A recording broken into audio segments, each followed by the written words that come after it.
I'm Mark Zussman, the editor of Willamette Week, back with another Distant Voices interview.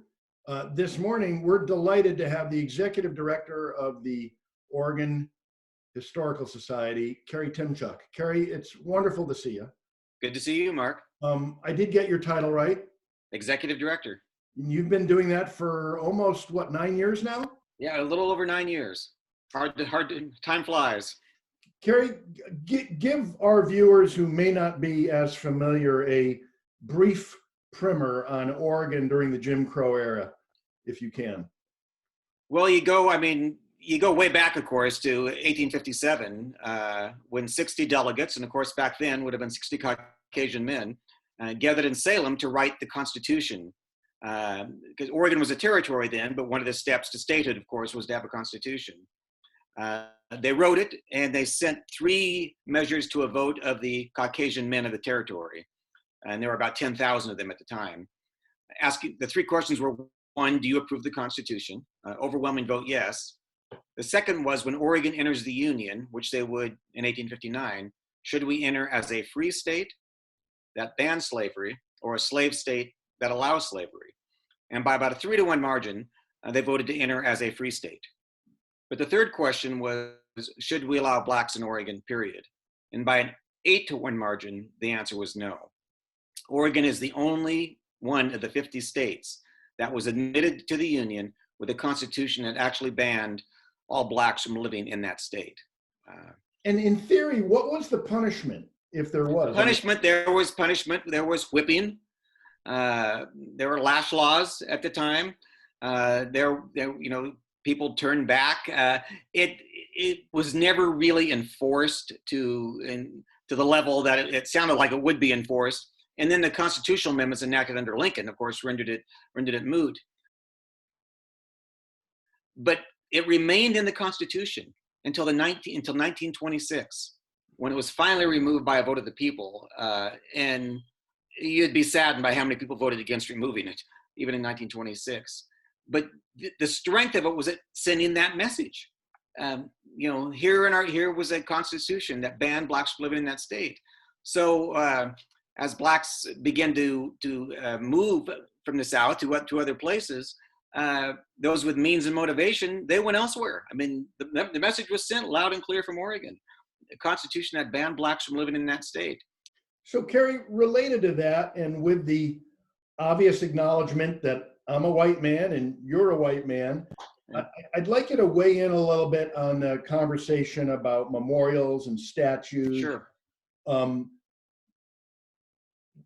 What are your thoughts? Well, again, I go back to anytime people are talking about history, it's good for the history business. And we've got people reaching out to us now, saying, hey, tell me a bit about this guy. What's the background of this fellow? Why were we named? So, our first job is to provide accurate historical, factual information about why these, you name it, cities, streets, rivers, buttes were named after these people, and what these individuals did and didn't do, what their true background was. So, I think I've always been a fan of David McCullough, my favorite historian. And his quote is, history is who we are and why we are the way we are. And I think we're going through a time now where we are looking much closer at who we are and why we are the way we are. And different generations have different viewpoints and want to figure out who they are. So I think the discussions are good on a personal level. Take the Confederate statues, for instance, the Confederate army bases named for Confederate generals. In my view, these men were traitors. They, fought against their country. You don't see any statues for Benedict Arnold anywhere that I can find. So I am supportive of efforts being made to take care of those statues. Right, and that's a somewhat easier call, it seems to me. And at the risk of making a parallel, you don't go to Germany and see statues of Nazi generals. Correct, absolutely. But the more problematic one for some is not Confederate heroes, but American presidents. Right. Jeffersons, the Washingtons. And I'm just wondering what you think about that.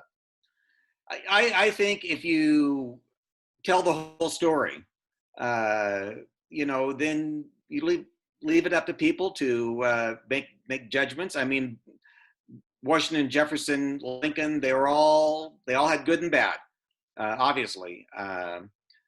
Some say, oh, they were men of their time. That's what they believed at the time. Well, but there were others who were fighting against that at the time. And why didn't they? It's it's a fascinating discussion that should be had. But Kerry, again, my job is to force you to answer a question. Yes.